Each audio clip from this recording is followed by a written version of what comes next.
नमस्कार प्रिय दर्शकों, आपका सबका स्वागत है इस मिलन की घड़ियों में।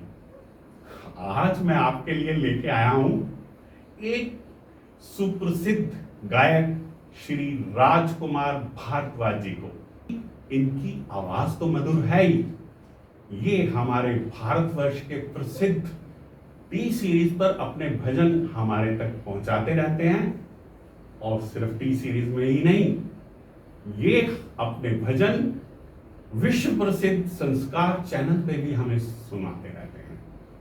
लेकिन आज आपको आनंद ज्यादा आने वाला है क्योंकि हम उनसे रूबरू होने वाले हैं। तो फिर मिलते हैं हमारे प्रिय मित्र श्री राजकुमार भारद्वाज जी से। प्रदीप जी, आपको नमस्कार और आपके सभी दर्शकों को मेरा नमस्कार। और मुझे बड़ी खुशी है कि आपके इस मिलन कार्यक्रम में आज मैं भी शामिल हुआ। भारद्वाज जी, ये तो हमारा सौभाग्य है कि आप मिलन प्रोग्राम में उपस्थित हुए हैं। आपके भजन तो हम बहुत सुनते रहते हैं। मैं क्या, बहुत सारे दर्शक आपके भजन संस्कार चैनल पे टी सीरीज पे सुनते ही रहते हैं। लेकिन मैं दर्शकों का माध्यम बन के आपसे पूछना चाहूंगा कि आपने ये गायन की यात्रा कब शुरू की और क्या कारण बना कि आपने गायन को ही अपना कैरियर चुना? जी, ऐसा है कि मेरे जीवन में एक ऐसा मोड़ आया कि मैं बहुत परेशान हो गया और जीवन में मुझे लगा कि अब कुछ नहीं बचा। हुआ यूँ कि जब कोरोना आया तो उस कोरोना में मेरी मिसेस की डेथ हो गई। तो उसके जाने के बाद मैं बिल्कुल अकेला पड़ गया। और मैंने बचपन में संगीत सीखा हुआ था शौकिया तौर पर। तो फिर मैंने सोचा कि क्यों ना अपने संगीत के माध्यम से ही अपने जीवन को अब आगे बढ़ाया जाए और समाज को भी जो संगीत सीखना चाहते हैं उनको संगीत सिखाया जाए और खुद भी जो है भक्ति की तरफ लगा जाए और कुछ भजन बनाया जाए।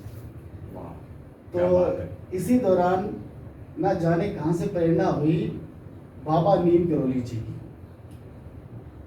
तो बाबा जी या कोई भी गुरु आप खुद नहीं बनाते, कोई भी गुरु होता है वो खुद ही आपको बुलाते हैं। मैं जानता नहीं था, लेकिन 2021 में मैं पहली बार कैंची धाम नीम करोली बाबा में गया और उस गुरु जो हैं वो नहीं करते जो आपको प्रिय हो। गुरु या ईश्वर वो करते हैं जो आपके हित में होता है।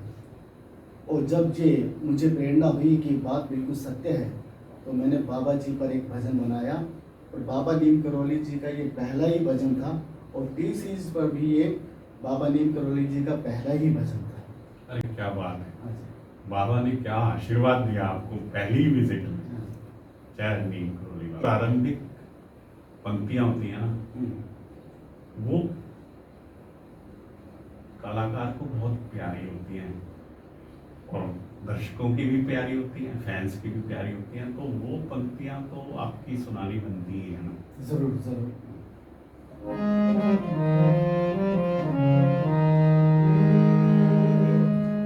नीम करोली वाले बाबा हितकारी, नीम करोली वाले बाबा हितकारी, बड़े ही दयालु कल्याणकारी, नीम करोली वाले बाबा हितकारी। और जब ये मेरा भजन प्रदीप जी रिलीज हुआ तो शक्तिपुर जाने माने फिल्म अभिनेता उन्होंने ये गाना उनके पास पहुंचा और उन्होंने स्पेशल वीडियो बनाकर भेजी कि ये गाना मुझे बहुत पसंद आया। तो उनकी जो वीडियो आई वो भी बहुत वायरल हुई। अरे वाह! देखो नीम करोली बाबा जी ने कैसे आने वाला भविष्य रचा। मुझे पता चला था जब शक्ति कपूर जी ने वो वीडियो बनाई थी और वो वायरल हुई थी। उसको देख के वहां विराट कोहली जी भी पहुंचे और बहुत सारे सेलिब्रिटी नीम करोली बाबा जी के दर्शन को गए। हाँ, और बहुत अब भीड़ भी है। जाते रहते हैं, बहुत भीड़ है ना। और उसके बाद की यात्रा यूँ शुरू हुई कि संस्कार टीवी की तरफ से भी मुझे फ़ोन आया कि आपके कुछ भजन हम रिकॉर्ड करना चाहते हैं। तो मैंने उनको भी 3 भजन उस वक्त समय दिए और वो भजन भी बहुत पॉपुलर हुए। जब वो भजन पॉपुलर हुए तो टी सीरीज़ की तरफ से भी फ़ोन आया कि आपके कुछ भजन चाहिए। तो इस तरह मैं टी सीरीज़ पे पहुंचा और लगातार मेरे भजन वहाँ आ रहे हैं। ये तो देखो भारद्वाज जी, वो बात हुई कि जैसे कि नीम करोली बाबा ने एक कारपेट बिछा दिया और आप उस यात्रा पर आगे बढ़ते चले। लेकिन कहीं ना कहीं तो कुछ रुकावटों का सामना आपको भी करना पड़ा होगा। क्या कुछ आपके मन में ऐसी दुविधाएं आई कि आगे कैसे चलना है? मैं आपके सभी दर्शकों से ये कहना चाहता हूँ कि जीवन में कभी भी कोई कठिनाई आए तो बहुत ज़्यादा चिंता करने की ज़रूरत नहीं होती, क्योंकि करने वाला वही है। वो वही करता है जो आपके हित में होता है। आपको कोई ना कोई ऐसा हुनर, ऐसी स्किल होनी चाहिए कि आप उसमें लग जाएं और आप अपने अकेलेपन को दूर करें। और समाज से भी मैं ये कहना चाहता हूँ कि जब भी कोई आपको अकेला व्यक्ति मिले या कोई परेशान व्यक्ति मिले तो उसकी ज़रूर मदद करें, उनके साथ बात करें, उनके साथ बैठें। अरे क्या बात कही है आपने। ये मदद ही तो है जो रास्ते आसान करती रहती है। हर किसी को मदद की आवश्यकता तो होती ही है ना। और अगर हम मदद करना बंद कर देंगे तो हमारी जरूरत में कौन आएगा हमारी मदद करने। ये मदद, ये मिलन की कड़ी चलती रहनी चाहिए। ऐसा ही मेरा एक गीत था जो बड़ा ही पॉपुलर है।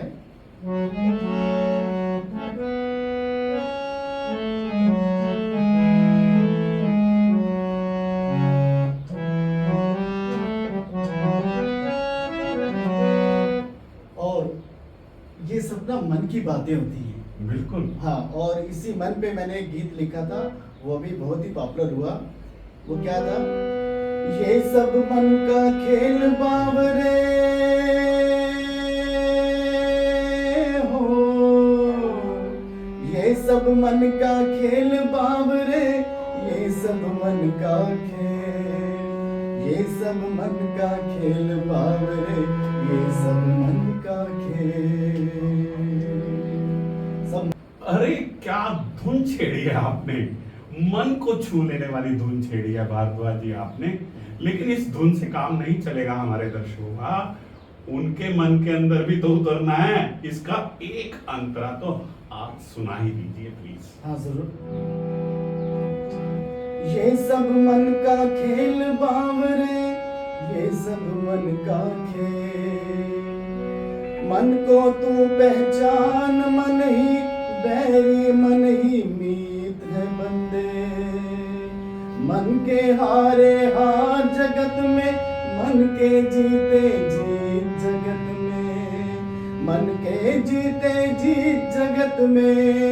ये सब मन का खेल बावरे, ये सब मन का खेल, ये सब मन का खेल बावरे, ये सब मन का खेल। ओ क्या बात है भारद्वाज जी, कायल कर दिया आपने। मेरा तो मन अब ये कर रहा है मैं भी आपसे संगीत सीख ही लूं। नहीं, ऐसे है प्रदीप जी, कोई भी कला हो, गायन हो, संगीत हो, अभिनय हो या चित्रकला हो, आदमी को, मैं हर पेरेंट्स से भी ये कहना चाहता हूँ कि बच्चों को कोई ना कोई कला ज़रूर सिखाएं, क्योंकि कला ही जीवन में आपको तनाव मुक्त कर सकती है। वरना आजकल इतनी टेंशन है छोटे छोटे बच्चों को भी, उनको अगर आप आर्ट सिखाएंगे, कुछ भी आर्ट सिखाएं, ज़रूर सिखाएं, वो आपको इस बात के लिए याद रखेंगे कि माँ बाप ने हमें ये आर्ट सिखाया। बिल्कुल सही कह रहे हैं आप जी। ये इतना मन को छूने वाला गीत लिखा किसने? वो छुपा रुस्तम है कौन? और इसका संगीत किसने तैयार किया भारद्वाज जी? सच में ये तो मन के अंदर उतरने वाला है, मन को जागृत करने वाला गाना है। प्रदीप जी, ये माँ सरस्वती की कृपा है कि मैं जो भी गीत गाता हूँ उसको लिखता भी मैं स्वयं हूँ और उसका कंपोज भी मैं खुद ही करता हूँ, क्योंकि मैंने शास्त्रीय संगीत भी सीखा है और कुछ कवि मित्रों का भी साथ रहता है, तो मुझे काव्य का भी शौक है।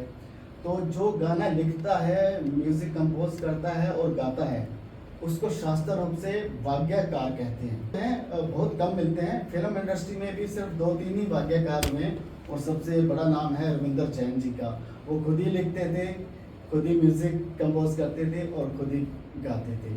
और माँ सरस्वती की कृपा है कि ये तीनों कार्य अपने गानों के साथ मैं भी करता हूँ। वाह वाह, क्या बात है। माँ सरस्वती को दंडवत प्रणाम। आप जैसे कलाकारों को वो हम दर्शकों तक पहुंचाते रहें। और देखो, मैं एक बात दर्शकों से और कहना चाहूँगा, बच्चों को कैरियर कोई भी चुनवाएं, वो कैरियर कुछ भी चुने,